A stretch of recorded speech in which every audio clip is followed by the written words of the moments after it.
파하냐 반합일경 제목을 한번 들어갈까 하는데요. 불교는 법의 종교라고 하는 점이 특징입니다. 법의 종교다.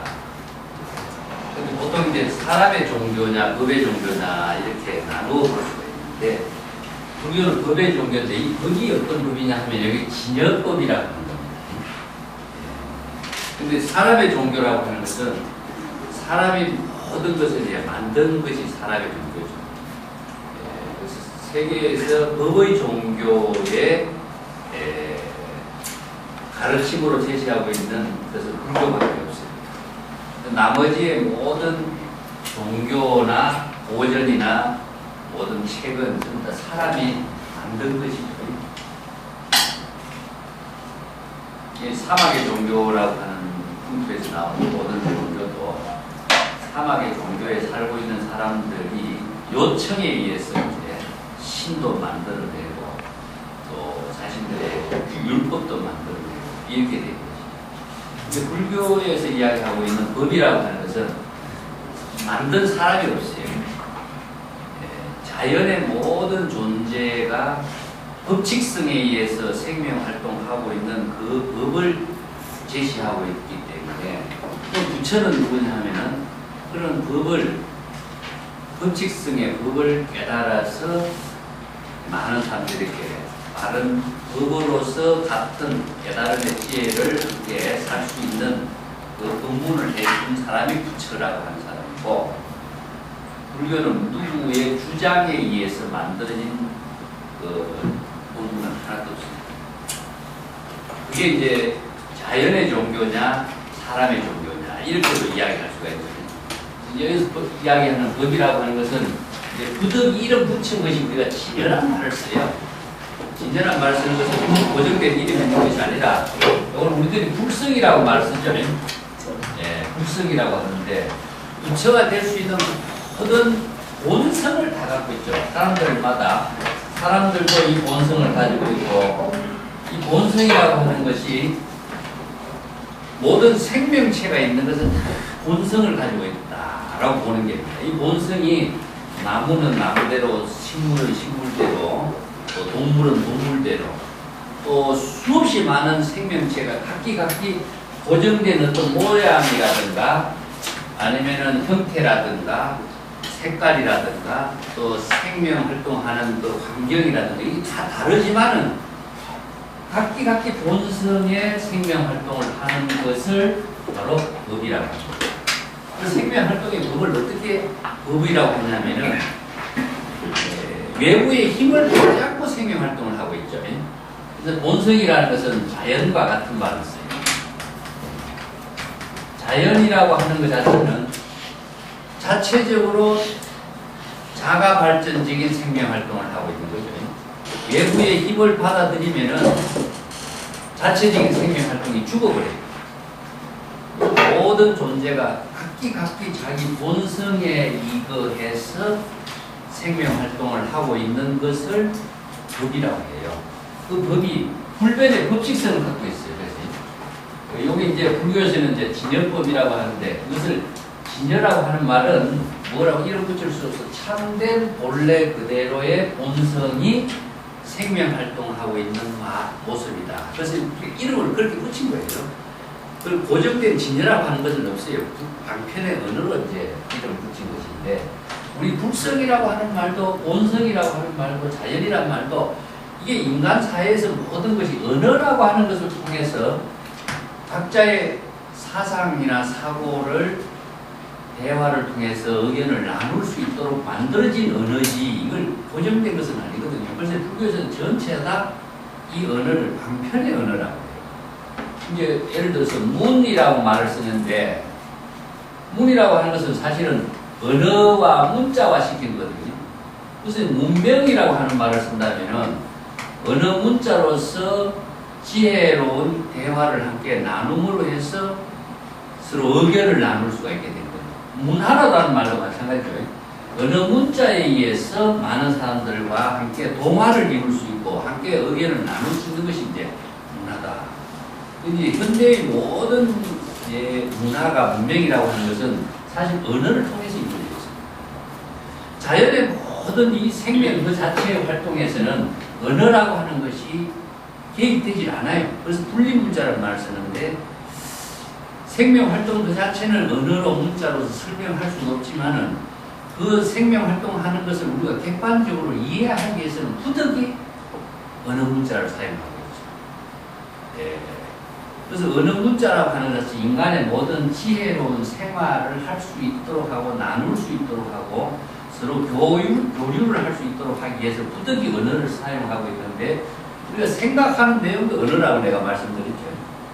그래서 언어를 통하지 않고서는 생각도 할 수 없고 사유도 할 수 없고 또 어떤 깨달음의 경지를 함께 대화를 할 수가 없어요. 그래서 부득이 진여란 말도 쓰고 불성이란 말도 쓰는데 이 모든 자연의 존재가 생명이 각기 진여라고 하는 본성이 여법하게 생명활동하고 있다는 거죠. 그냥 무질서하게 생명활동을 하고 있는 것은 하나도 없습니다. 각기 모든 존재가 다 법칙성에 의해서 생명활동했죠. 예를 들어서 우리가 법이라고 하는 글자를 하자를 한다면 어떤 특성을 갖고 있냐면은 물이 흘러간다 이런 말이거든요. 물이 흘러가는 거. 그 물이라고 하는 것 자체도 물의 본성이 있는 것이 뭡니까? 물의 수성이죠. 물의 본성을 수성이라고 합니다. 근데 물의 본성이라고 하는 것 자체는 물이 흘러가는 작용에 의해서 물이 생명활동을 하는 거거든요. 그래서 물이 가만히 있으면 썩어버리지만은 물을 흘러감에 의해서 물의 청정한 생명활동을 하고 있는 것이 이게 의라고 해요. 생명활동하고 있는 의미란 뜻입니다. 이게 물이 어떻게 생명활동하고 있습니까? 사실은 높은 곳에서 낮은 곳으로 흘러가잖아요. 밑에서 위로 올라가는 것은 없어요. 이것은 불변의 법칙성을 갖고 있어요. 이게 생명활동하고 있는 법칙성이 여법하게 작용하고 있는 것을 법이라고 그러고 물이 또 흘러가면서 끊어지지 않잖아요. 단절되지 않고 항상 흘러가고 있죠. 이게 이제 부단성이라고 하는데 이걸 상속이라고 끊어지지 않고 있는 거. 그 다음에 물이 흘러가면서 평등을 유지하고 항상 높은 곳 낮은 곳이라고 하는 것이 없이 항상 수평을 유지하고 있는 거죠. 그러니까 물이 또 흘러가면서 자체적으로 정화작용을 하고 있습니다. 물이 흘러가지 않으면 썩어버리지만 흘러가는 작용에 의해서 자체적으로 정화작용을 하고 있어. 이 정화작용을 하는 것이 무엇이냐 하면은 자신을 청정하게 하는 힘을 갖고 있어요. 예. 그리고 또 자신의 청정한 그 깨끗한 물을 생명수로서 만물에게도 제공해주는 힘을 갖고 있어요.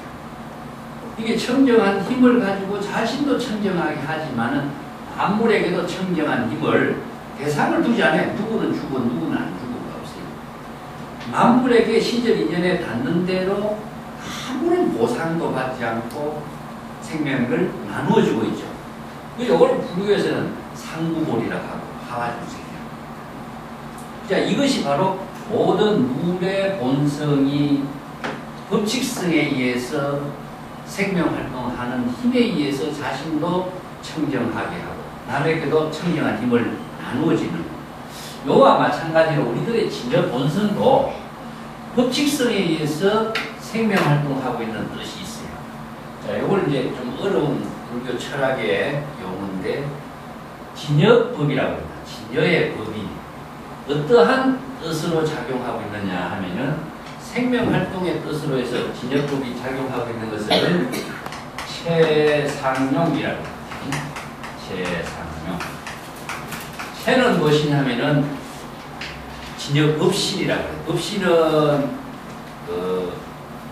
불교에서 부처가 세 가지 몸으로 작용하고 있다 하는 것을 이야기합니다. 법신.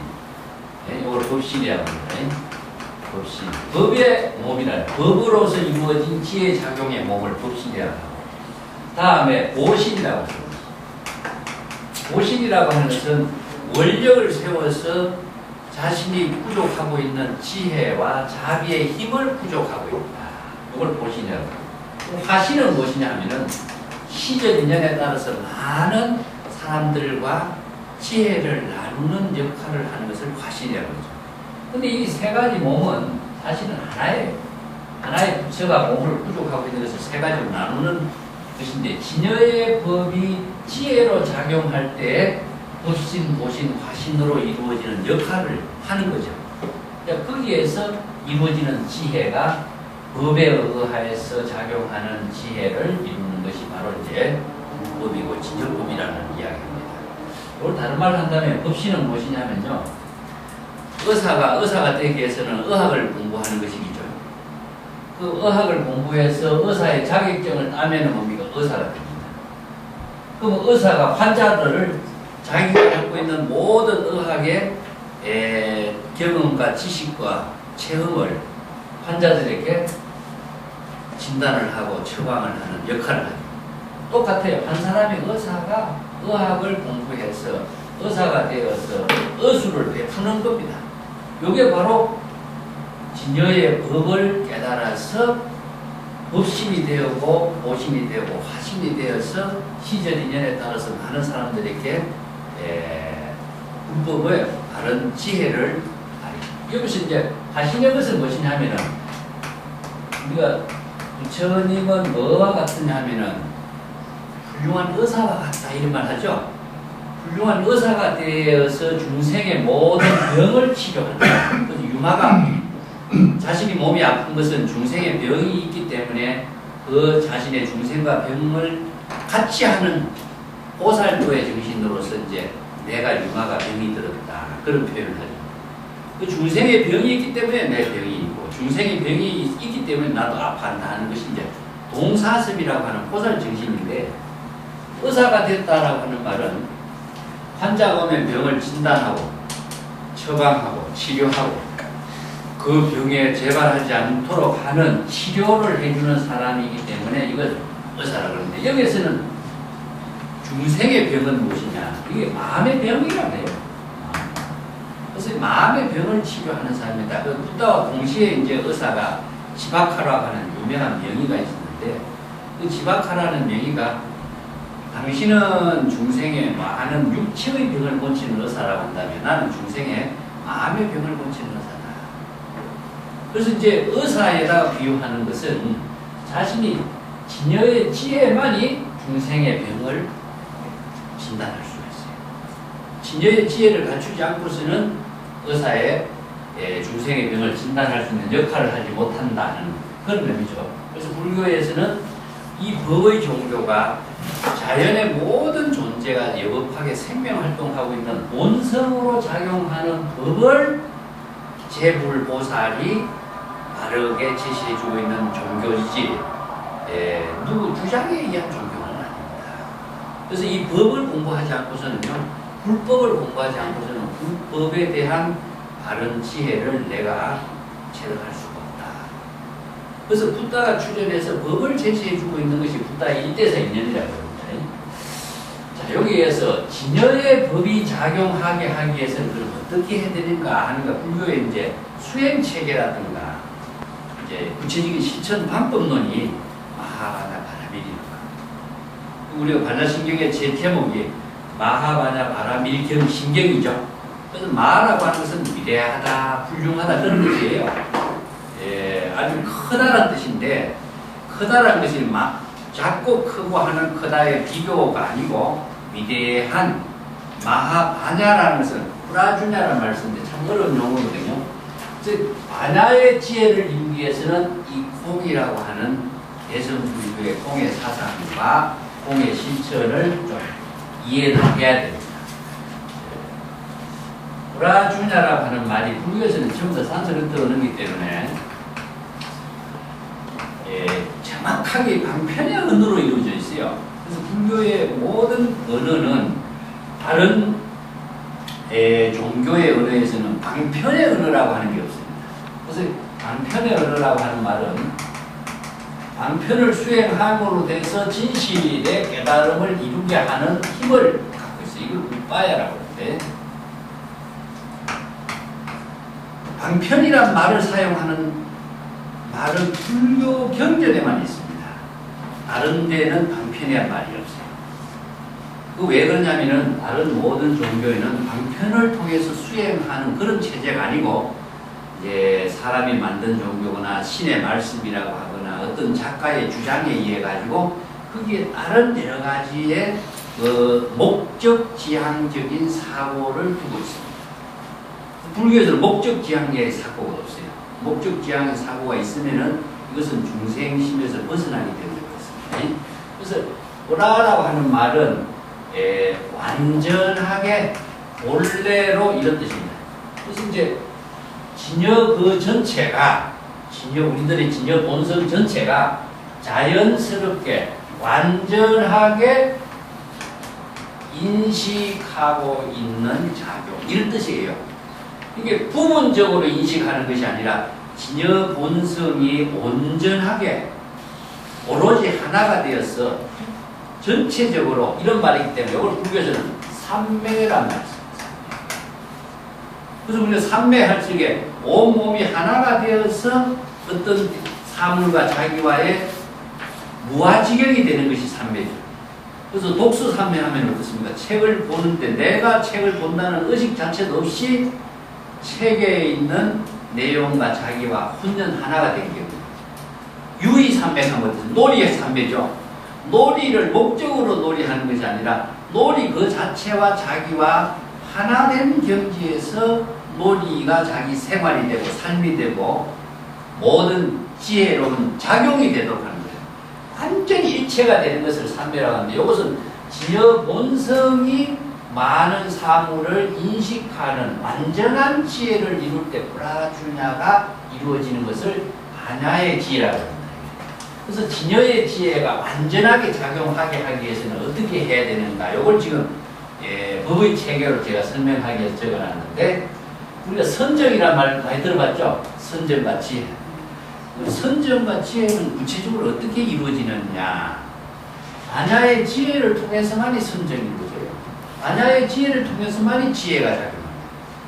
근데 보통 우리가 참선할 적에 보면은 입정 이런 말을 씁니다. 입정.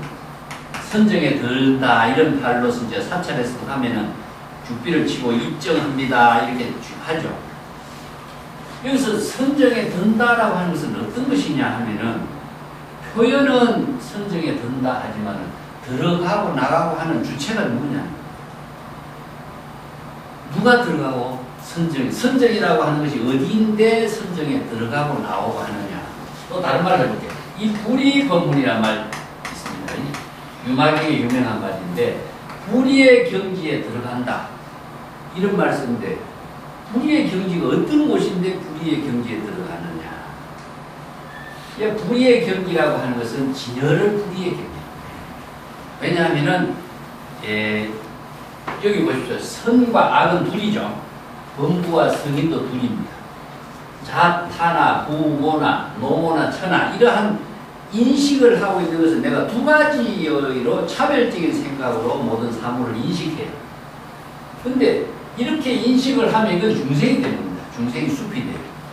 그래서 중생심으로 인식하고 있을 때는 뭐가 따르냐면 부덕이 부작용이 따르고 업이 따라요. 그래서 이 업이라고 하는 것은 우리 업장을 만든다는 것은 내 인식의 분별 망심에 의해서 업이 만들어지기 때문에 이 중생심으로 업을 가지고서는 바른 선정과 지혜를 이룰 수가 없어. 그래서 바른 진여의 지혜로, 진여의 불구로서 지혜로운 삶을 실현하는 방법을 불교의 가르침에서 제시하는 겁니다. 그래서 진여의 지혜가 되기 위해서는 선과 악이나 범부나 성인이나 이런 내가 두 가지로 차별적인 사고를 갖고 있는 것을 비우지 않고서는 선정에 들어갈 수가 없고 진여의 지혜를 이룰 수가 없다. 이겁니다. 그래서 이제 선정에 들어간다는 것은 궁극적으로 뭐냐면은 두 가지 중생심으로 이원론적인 차별 분별심을 비우는 거예요. 이걸 내가 다른 종교 같은 거 있습니다. 악을 멀리하고 선을 추구하는 거죠. 목적 지향이 되어 있어요. 그 모든 종교가 다 한결같이 주장하는 것이 뭡니까?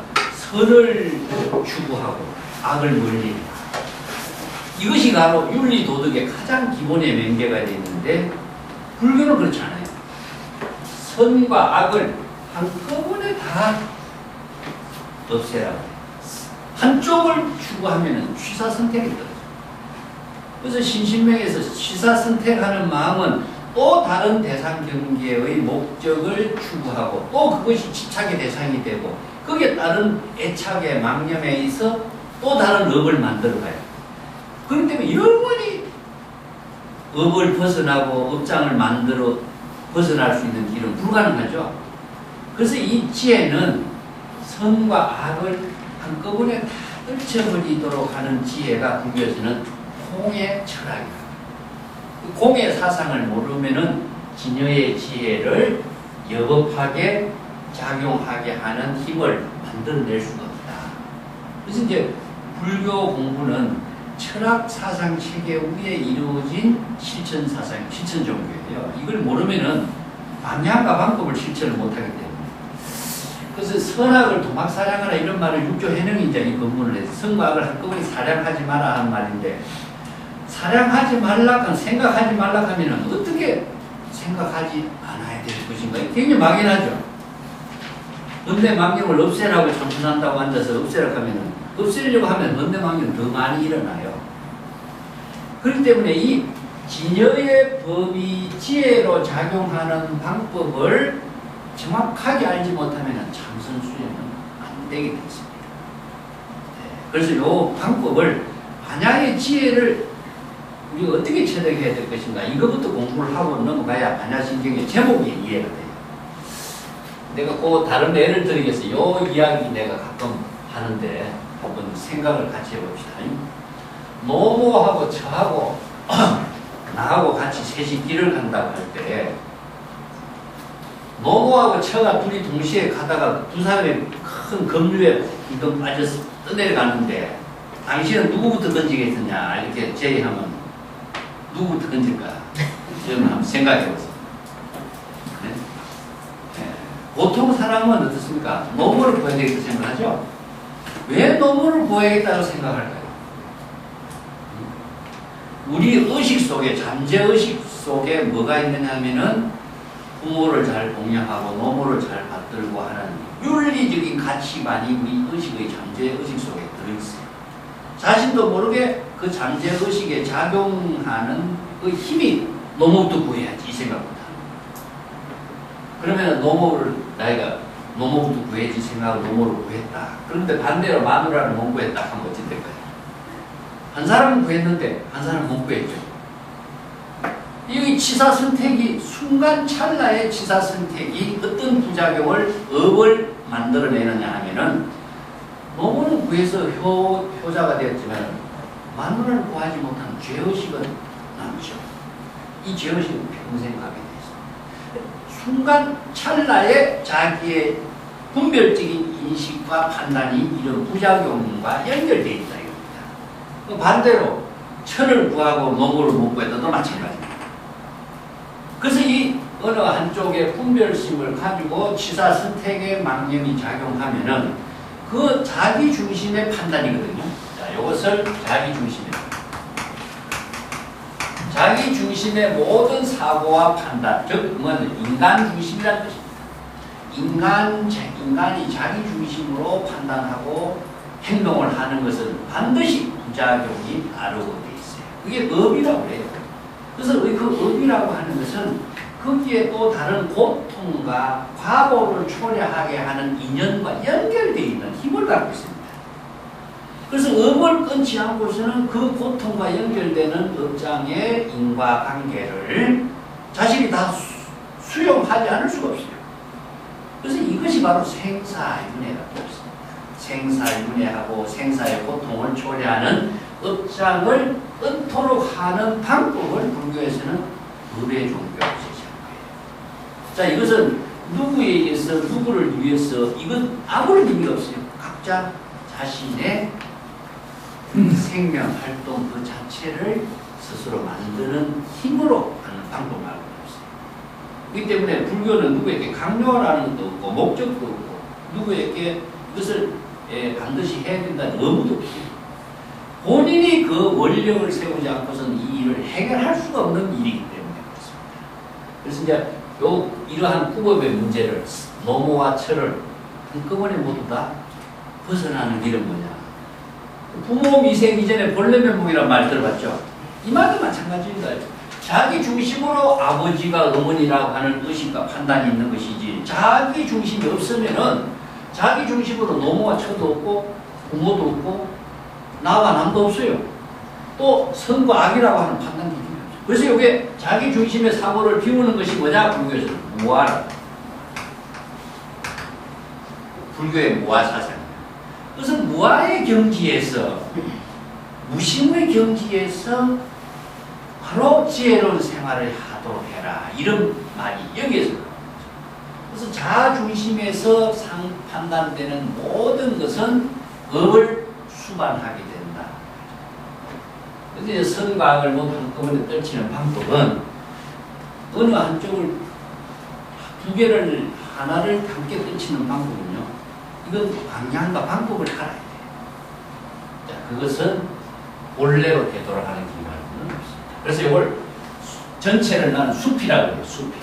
그래서 우리가 중생이 살고 있는 모든 번뇌 망념의 숲을 벗어나는 길은 각자 자기의 본래의 집으로 되돌아가는 길입니다. 그래서 진여 본성의 집으로 되돌아가는 구조를 이제 한번 정리합시다. 우리가 번뇌 망념이 일어나면은 내가 왜 자기 진여 본성의 집에서 살지 않고 번뇌 망념의 숲에서 내가 이렇게 살고 있을까? 이게 자각을 해야 되는 거죠. 그 자각은 불법을 아는 지혜로서만 이루어져요. 그래서 자기 자신의 신병을 자기 자신이 진단하고 처방할 수 있는 지혜를 갖지 않고서는 이 번뇌 망념의 병에서 벗어날 수가 없죠.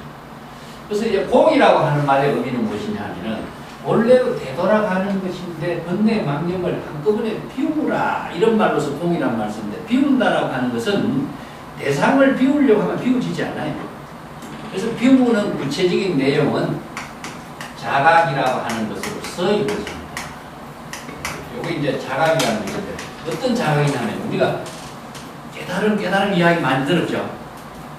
뭘 깨달을까? 깨달음의 내용을 정확하게 이제 이해할 필요가 있습니다.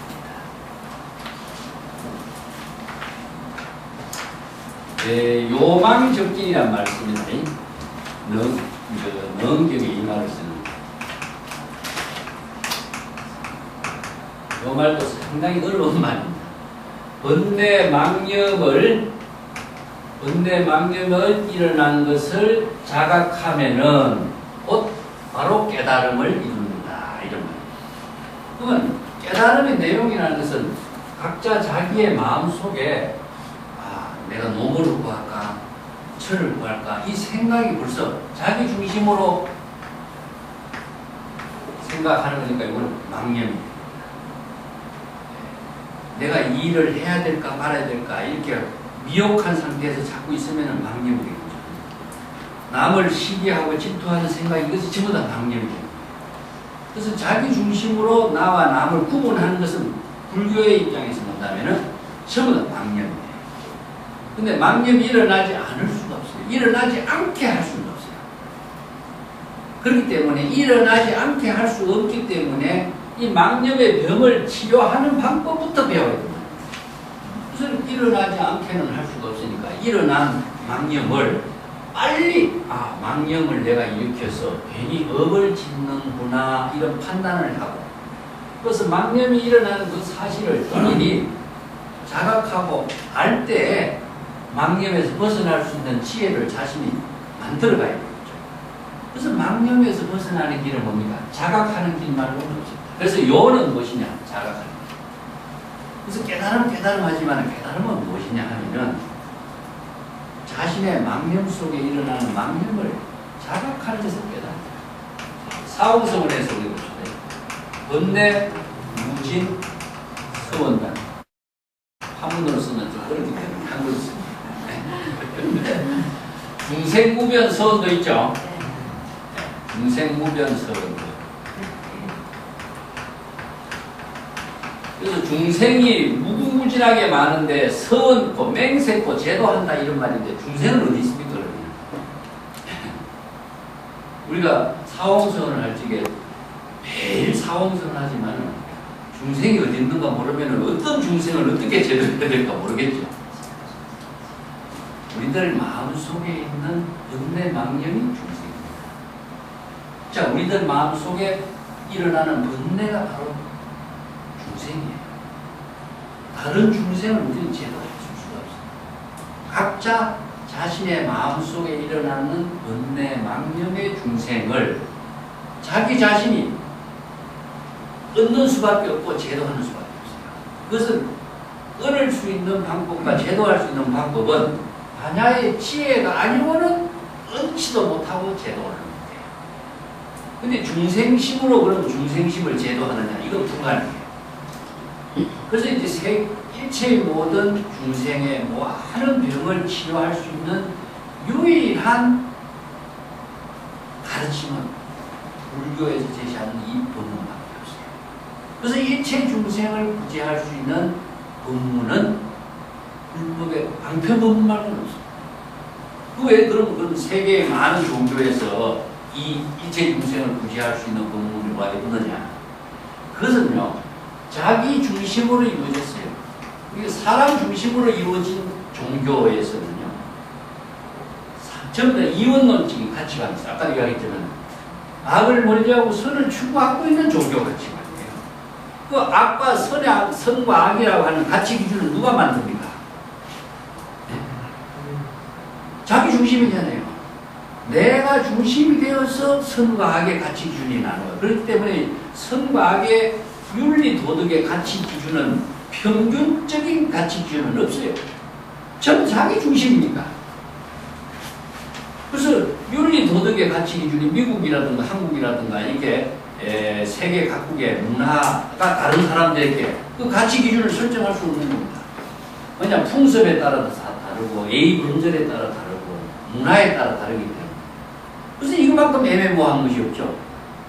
그래서 다른 나라가 공격할 적에 우리는 악을 징벌하기 위해서 공격한다. 이 짝에서 볼 때는 어떻습니까? 이게 불가능해요. 그 자기 중심으로 판단하는 것은 정법의 진여의 본성에 지혜로 작용하는 힘이 있을 수가 없어요. 그렇기 때문에 무엇이든지 간에 상대적이고, 상대적인 것은 뭐냐? 자기 중심으로 목적 지향의 상대성을 갖게 되어 있어요. 자기가 유리한 쪽으로, 좋은 쪽으로, 자기에게 편리한 쪽으로, 자기에게 이익이 되는 쪽으로 추구하고 있는 가치관으로 제시된 것이 뭐냐? 세계 종교의 현상입니다. 근데 다른 노장자 고전도 마찬가지입니다. 노장자 같은 경우도 선하고 어록하고 무의자연 이런 말 쓰니까 너무나 똑같거든요. 그러면 노장자의 무의자연하고 불교 선에서 이야기하는 무의자연하고 똑같은데 왜 선하고 노장자하고 다르다고 이야기하느냐? 자, 언어가 같다고 해서 내용이 같은 거 아니에요. 그 언어는 불교에서 사용하고 있는 언어는 방편의 언어고 노장자에서 사용하고 있는 그 언어는요, 자기의 목적 지향의 언어. 왜 그러면은 이 무의자연이 되도록 하고 무심이 되도록 하느냐 하면은 하나의 예를 들어서 설명해 볼게요. 거울이 있습니다. 하나의 거울이 있는데 거울이 불교에서는 무심의 작용이다. 거울 앞에 어떤 물건이 닥쳐와도 거울은 어떻습니까? 그대로 비춰주죠. 있는 모습을 하나도 가식을 하지 않고 있는 모습을 비춰주고 있습니다. 그리고 좋은 사람, 싫은 사람, 어떤 사물이 거울 앞에 오더라도 거울의 모든 사물을 그대로 비춰주고 있습니다. 그럴 때 또 하나 재미나는 것은 뭐냐? 거울 앞에 물체가 나타나지 않아도 거울은 비추고 있습니다. 비추는 작용을 하고 있습니다.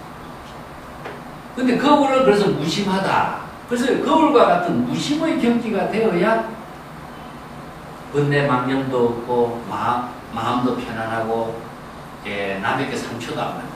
그 노장자에서는 무엇이냐면 무심의 경지를 되도록 하는 의미가 무의자연의 경지인데 무의자연의 경지가 거울과 같이 되도록 해야 하는 의미는 무엇이냐? 남에게 상처를 받지 않는 경지의 지혜, 양생의 지혜예요. 양생의 지혜. 자기 자신이 남에게 상처를 받지 않는 경지의 지혜를 노장자에서 제시합니다. 그래서 노장자의 중심은 뭐냐? 양생의 지혜. 양생의 지혜를 보십니까? 자기 중심. 이게 모든 것이 언어가 비슷하다고 해서 같은 것이 아니고 거기에 제시하고 있는 목적 지향적인 사고가 남아있습니다. 근데 불교에서 이야기하고 있는 진여의 법이라고 하는 것은 목적 지향이 없습니다. 그래서 우리가 누구를 위해서 고시를 한다든가 누구를 위해서 보살행을 한다든가 이건 불교의 정신이 아니에요. 그 말은 굉장히 그럴듯하고 좋은데 이것은 불법을 모르고 합니다.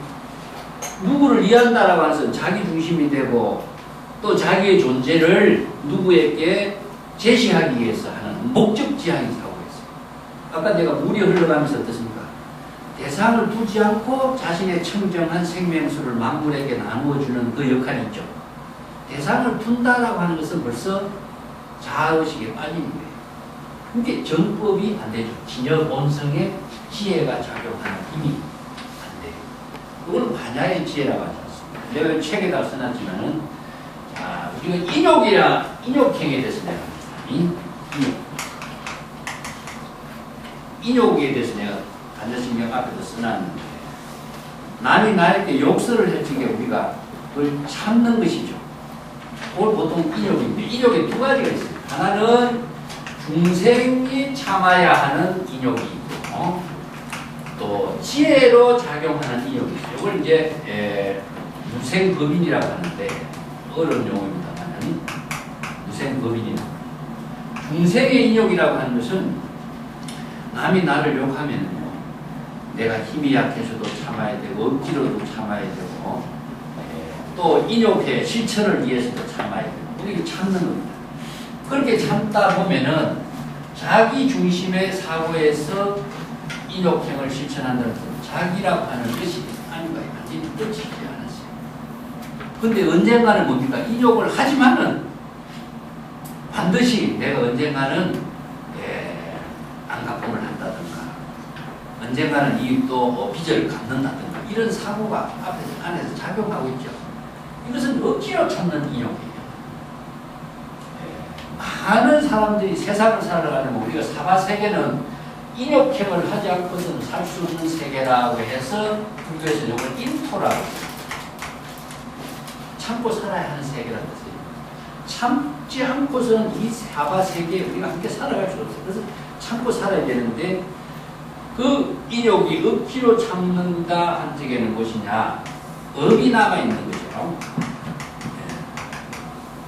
그 업이 무엇이냐면 자기가 생사윤회를 하게 하는 업도 되고, 또 자기 자신을 스스로 상처를 만들게 하는 업도 되고, 또 남에게도 상처를 주게 하는 업도 되고, 끊임없이 부작용이 남아있는 인욕행이 되는 거예요. 이것은 불교에서 세간에서 하는 일입니다. 세간에서는 이러한 인욕행을 하고 살아야 돼 있습니다. 근데 불법에서 인욕행이라고 하는 것은 법입니다. 인욕행을 인욕 바람일에 실천이 된다. 그래서 여기에 바람일이라는 말을 쓰는데, 바람이라는 것은 진여의 지혜로 완전하게 자취나 흔적이 없도록 하는 거예요. 그 도피안이라는 말 쓰죠. 저 언덕에 건너다 이런 말 쓰는데, 이것은 자의식이 없어야 돼요. 대상 경계에 대해서 의식이 없어져요. 그래서 자의식과 대상 경계의 의식이 다 비워진 경지에서만이 바람일의 실천이 이루어집니다. 그 자의식은 뭡니까? 나의 자기 중심으로 생각하는 거죠. 자기 자존심이라든가 나라든가 내 중심의 모든 사고의 판단을 두고 있으면 이것은 자의식이고, 대상의식이라고 하는 것은 무엇이냐면은 남이라든가 나라든가 하는 것을 대상으로 인식하고 생각하는 것이 대상인식입니다. 그래서 나와 남이라는 여기서 자타란 말을 씁니다. 자타라든가 분부나 성이라든가 이러한 대상에 대한 의식을 갖고서는 완전한 바람일의 실천, 즉 인욕 바람일의 실천을 이루어집니다. 이 때문에 불교에서 제시하고 있는 진여법의 지혜는 세간에서 이루어지는 많은 중생의 업을 만들어가는 생사윤회의 업을 만들어가는 업장을 소멸하게 하는 근원적인 치료법이죠. 그래서 이 불법을 우리가 공부하는 의미는 자신의 모든 업장을 스스로 소멸하게 하는 지혜를 만들고 지혜를 통해서 보살도를 실행할 수 있는 힘을 스스로 부족하기 위해서 불법 공부하는 의미라고 봐야 돼요. 그래서 세간의 모든 종교나 고전에서는 이 법을 배울 수가 없다. 그래서 이게 불교의 가르침의 법문을 제불보살의 원력을 실행하는 겁니다. 내 책에도 써놨습니다만 다라문이 어떤 석가에게 와서 자기 친구를 욕을 하고 해서 듣다가 그게 말을 듣고 다라문에게 하는 말이 당신 집에 손님이 옵니까? 손님. 그 손님을 당신은 손님을 위해서 뭘 대접합니까? 음식물도 대접하고 과자도 대접하고 다 대접하시고 그러면 그 차린 음식물이나 과자나 대접을 손님이 먹지 않으면 어떡하죠? 자기가 차린 음식이기 때문에 자기가 다 먹어야 되거든요. 자, 이게 뭐냐면 우리가 자의식으로 해서 대상을 두고서 남을 욕설하고 시기하고 하는 것 자체는 그건 자기가 만든 업이기 때문에 그것은 자기가 소화시켜야 되는 거죠. 그래서 이 업이라고 하는 것은 남이 소화시킬 수가 없어요. 그 본인만이 그 업을 소화시키는 그 작용을 이제 자신의 병을, 신병을 진여의 지혜로 치료하는 방법을 이제 제시하고 있다. 자, 이 경지를 공이라는 한마디로 표현했는데, 공에 대해서 내가 지난번에 설명을 조금 했습니다만, 제로라고 하는 숫자와 공이라는 이거 언어와 같은 언어인데, 숫자라고 하는 언어인데, 이 텅 비었다. 이런 말인데, 아무도 실수는 아니에요. 플러스 1도 아니고 마이너스 1도 아닙니다. 근데 이 제로라는 숫자가 플러스 1과 마이너스 1을 모두 포용하고 있습니다. 자, 봅시다. 공이라고 하는 언어가 선과 악을 모두 다 포용하게 하는 힘을 갖고 있습니다. 이게 똑같은 논리 체계로 이루어져요. 그래서 불교는 법의 종교라고 하는 것은, 법이라고 하는 것은요, 논리입니다. 논리 체계가 똑같기 때문에, 논리는 무엇이냐? 수학으로서 뒷받침되고 있거든요. 그래서 수학적인 논리가 뒷받침되어 있기 때문에 여법하다 하면은 어떤 사람이 어떠한 지혜를 쓰더라도 법이 여법한 진여의 지혜를 자기가 똑같아요. 그래서 84,000의 법문을 다양하게 할지라도 법은 같다. 그래서 일체 제불이 출현하더라도 똑같은 이 법을 설하고 있는 것이 불교지, 각자 자기 주장의 법을 설하고 있는 부처는 없어요. 똑같이 진여의 법을, 진여의 지혜가 작용하는 법을 설하고 있는 것이 불교의 가르침이기 때문에 이 법의 종교라고 하는 사실을 바르게 알지 못하면 불교 공부는 막연하게 합니다. 그래서 많은 사람들이 사찰에 가서 우리가 불교 공부를 이렇게 들은 말 이걸로만 불교의 이야기하고 있지만 그것은 하나의 종교 의식으로 전해 내려오는 이야기입니다. 불법의 본질보다도 종교 의식과 종교 문화로 이루어지고 있는, 종교 문화라고 하는 것이 시대적인 요청에 의해서 이루어지는 문화입니다. 우리 사찰에서 천도제를 왜 지내느냐? 그러니까 제사 의식이라고 하는 것이 사찰에서 제사를 지내면서 조상을 천도하고 공양하는 그 종교 의식의 문화 속에서 이루어진 것이 사찰에서 이루어진 종교 의식입니다. 그것이 물론 불교의 가르침과 근본 정신을 토대로 해서 이루어졌지만, 요청이라고 하는 것은, 시대적인 요청이라고 하는 것은요, 불교의 종교의 근본하고 다른 차원으로서 이루어진 의식이 더 많아요. 예를 들어서 우리 지금 사찰에 가보면 산신과 필승과 용왕 모든 게 다 있죠. 이게 전체를 본다면 뭐 호법 신중의 도량이라고 할 수 있지만, 불법의 진여법이 이루어진 작용의 입장에서 볼 때는요, 굉장히 만만하게 만들어졌죠. 그래서 가장 많이 요새 한국의 사찰에서 의식을 많이 하는 것이 뭐냐면 49제지 않습니까? 49제는 영가를 천도한다든가 영혼을 제시하고 있는데 불교에서는 무화설이거든요. 예. 무화설의 입장에서 왜 영혼을 또 천도하는 이런 문화가 의식이 있느냐. 자, 이것은 중국 불교, 중국 이후에 조상을 숭배하고 조상을 잘 봉양하는 조상 숭배 사상의 토대를 둔 하나의 의식인데 이것을 불교의 사찰에서나 문화에서 이것을 수용하죠. 그렇게 해서 이루어진 하나의 종교 의식이지 불법 그 자체와 전혀 관계없는 건 아니지만 그것이 요청에 의해서 이루어진 하는 그 의식과 문화가 불교의 본질처럼 되어 있다라고 하는 것은 이것은 불법의 바른 공부가 잘 안 되고 있다. 예를 들어서 불법의 가장 전법의 수행을 하는 곳이 뭐냐면 참선 수행인데 참선 수행하는 사람이 이 법을 모르고 참선 수행을 할 수 있을까요? 그래서 참선 수행에 많은 문제가 일어나는 것이 누구 주장에 의해 가지고 사람의 주장에 의해 가지고 참선 수행하는 문화는 이루어졌는데 전법에 의한 여법한 수행은 잘 되지 않고 있는 경우가 많죠. 그래서 항상 선지식의 법문은 전법으로 제시하고 있는 거, 전법을 수행할 때에 바로 일체 중생을 구제하는 원력행을 실행할 수가 있는데 누구 말만 듣고 참선 수행하는 경우가 이게 일반화되고 그래서 이건 요청이라는 겁니다. 시대적인 요청에 의해서 이루어진 문화하고 불교의 근본, 경전에서 제시하고 있는 방편 법문의 법하고 우리가 경전 공부하는 의미는 요청에서 이루어진 문화는 또 요청에 의해서 우리가 따라서 함께 할 수 있는 일이 되지만 근본의 정신은 자신의 지혜를 이루게 하는 법을 다르게 알지 못한다는 의미가 없다. 그래서 이 선과 악이라는 게 이런 상대적인 분별심을 갖고 있는 한 자기 중심의 사고는 반야의 지혜가 이루어지지 않습니다. 자, 이건 무심의 경지로서 작용하고 있는 것을 중국 선생들은 이런 개송을 써놨습니다.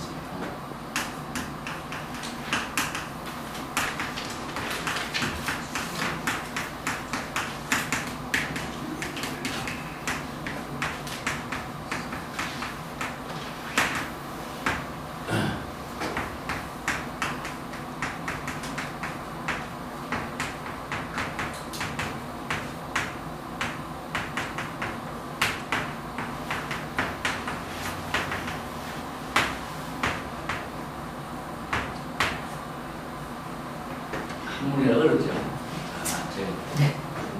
중밀불방 유수가 그럽니다. 대나무가 아무리 빽빽하게 서 있어도 물이 흘러 지나가는 것을 방해하지 않고 네? 대나무가 아무리 빽빽하게 서 있어도 물이 흘러 지나가는 것을 방해하지 않고 산이 아무리 높이 있어도 흰 구름이 돌아다니고 떠돌아다니는 흰 구름을 장애하지 않는다. 자, 이게 대나무하고 물하고 높은 산하고 흰 구름하고 어떻습니까? 서로가 함께 있지만은 서로가 장애를 하고 있지 않죠. 이게 뭐냐면은 사바세계에 사는 모든 만물은 진여 본성의 생명 활동은 이렇게 이루어져 있어요. 이걸 반야의 지혜라고 봐요. 그러면 산은 산대로, 나무는 나무대로, 대나무는 대나무대로, 물은 물대로 각각 자기 자신의 시절 인연에 맞는 생명 활동을 하고 있으니 대나무는 서서 가지고 물은 흐름을 작용하고 이게 자기 본분의 생명 활동하고 산은 솟아있는 모습이고 구름은 떠있는 모습인데 이거 산과 구름은 각각 자기의 시절 인연에 따라서 생명 활동을 하고 있어요. 그렇지만은 자기 본성으로 작용하는 여법하게 생명 활동하고 있기 때문에 서로에게 상처를 주죠. 이것이 바로 본성의 작용이 반야의 지혜로 작용하고 있는 모습이에요. 이렇게 보면 쉽죠? 반야의 지혜 하면 무척 어려운데 자, 이런 개성을 하나 중국 선생들이 이게 지혜입니다. 중국 선생들은 인도에서 이런 전해진 그 경전을 자신들이 완전히 소화시켜서 자신들의 언어로 또 구체적으로 이 개성을 지어서 딱 제시하니까. 자, 대나무도 무심, 흐르는 물도 무심, 높은 산도 무심, 구름도 무심. 다 전부 다 무심의 경지라고 하는 것은 자아의식이 없다는 점입니다. 또 남 대상을 의식하지 않는 거예요.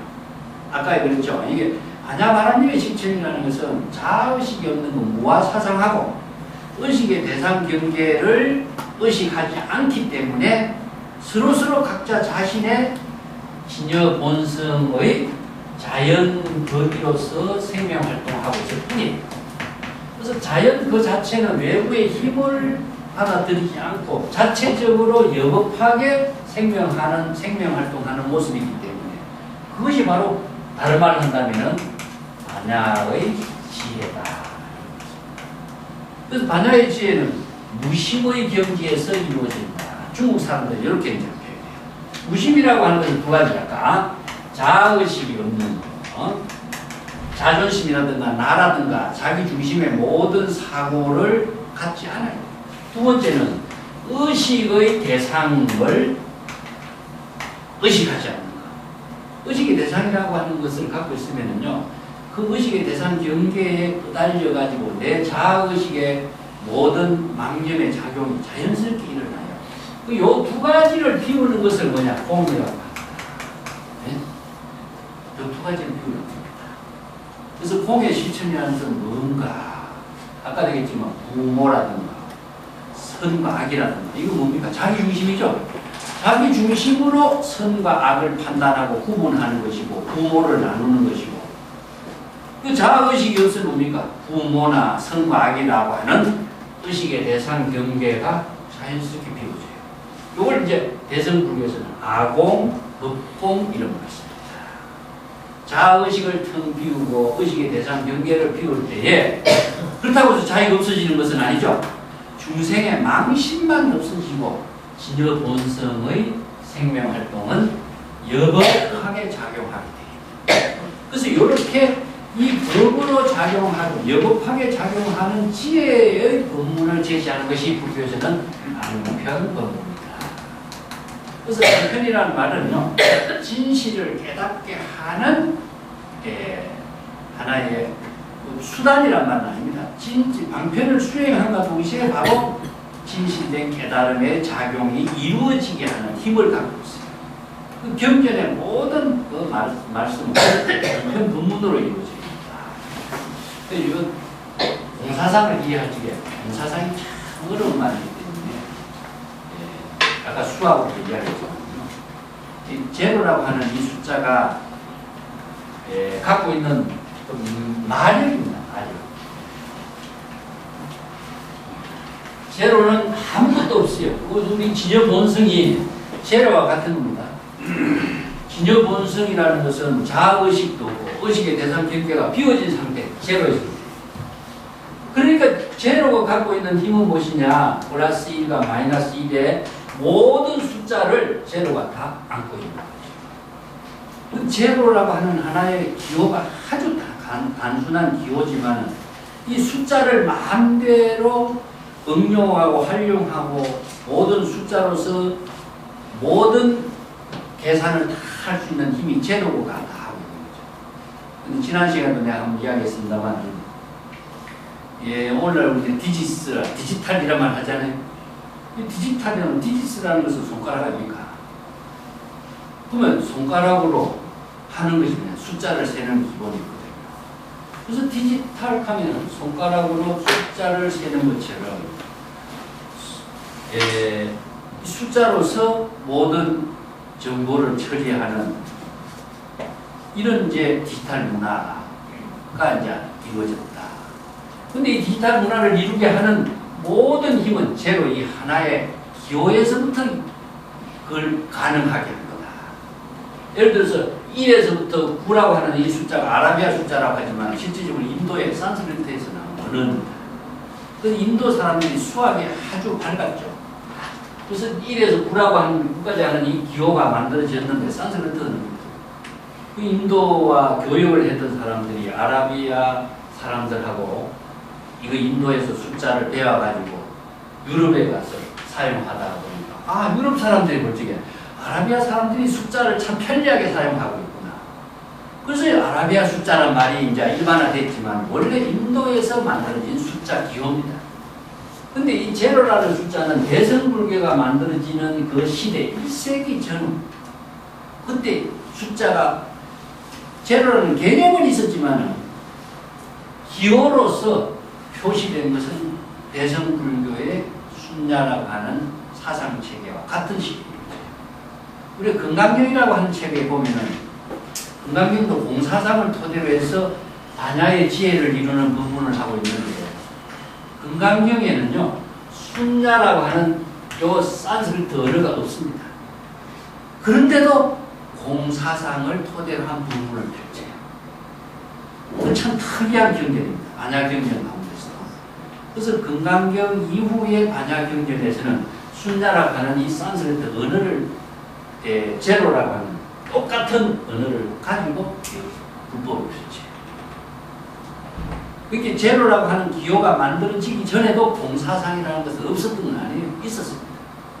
그렇지만은 제로라는 숫자 기호를 만들어내므로 해서 오늘날 디지털 산업의 모든 힘을 여기에서 발휘할 수 있는 거죠. 제로라는 숫자가 없으면 아무리 1이라고 하는 부에서 숫자가 있더라도 이것을 마음대로 무궁무진하게 변화시키고 응용시켜서 정보를 처리할 수 있는 힘을 만들어낼 수가 없거든요. 그래서 이 지혜를 우리가 반야의 지혜를 이룬 불교 사상의 토대로 두고 있다. 그러니까 공의 사상도 역시 마찬가지입니다. 공이라고 하는 것은 일체의 자아의식과 의식의 대상 경계를 중생의 망념을 비우는 작용이기 때문에 망념이 비워졌을 때 진여에서는 그러니까 여법하게 무궁무진하게 지혜가 작용하게 하는 힘이 이루어지는 거죠. 이게 바로 일체 중생을 구제할 수 있는 원력의 힘도 되고 지혜의 힘도 되고 이게 이제 제불보살의 지혜라는 말도 이렇게 나오죠. 그래서 각자가 중생의 구제를 할 수 있는 능력을 본인이 만들어가는 가르침이 만야의 지혜인 것이지 이 지혜를 누구를 위해서 쓰는 지혜야. 보통 사람들이 일체 중생을 구제한다는 게 일체 중생이 어딘 줄 모르는데 어떻게 그 중생을 구제하느냐. 중생과 번뇌는 자기의 마음속에 있는 중생이고 마음속의 번뇌를 말하기 때문에 그것은 남이 구제해 줄 수 없어요. 자신이 그 지혜로 자신의 중생을 구제하지 않을 수는 없는 겁니다. 자, 교재에 보면요. 조금 어려운 부분은 천천히 생략을 하죠. 뒤에 가면 조금 이게 반야신경이 어렵습니다. 24쪽을 한번 보실까요? 반야라고 하는 말은 여성명사로서 특징을 갖고 있어요. 언어 체계로서. 그래서 이제 문수보살이라는 여성명사를 사용합니다. 그래서 한 부처가 구족하고 있는 힘을 두 가지로 표현해요. 부처는 문수보살과 보현보살을 구족합니다. 그 문수는 보살이라고 하는 지혜의 상징을 의인화시킨 겁니다. 그래서 부처는 무엇이냐? 이 부처란 말을 우리가 먼저 이해해야 되겠죠. 부처란 말을 할 때 부처는 부처님 하면은 뭡니까? 이름이 있죠. 어떤 모양이 있죠. 그러면 이름과 모양을 갖고 부처님, 부처를 이렇게 존재하는 부처라고 생각하는데 그렇다면은 금강경에서 모양과 형상으로서 소리로서 부처를 칭견할 수, 열애를 칭견할 수 있느냐? 칭견할 수 없다 그러죠. 이거는 부처는 무엇이냐 하면은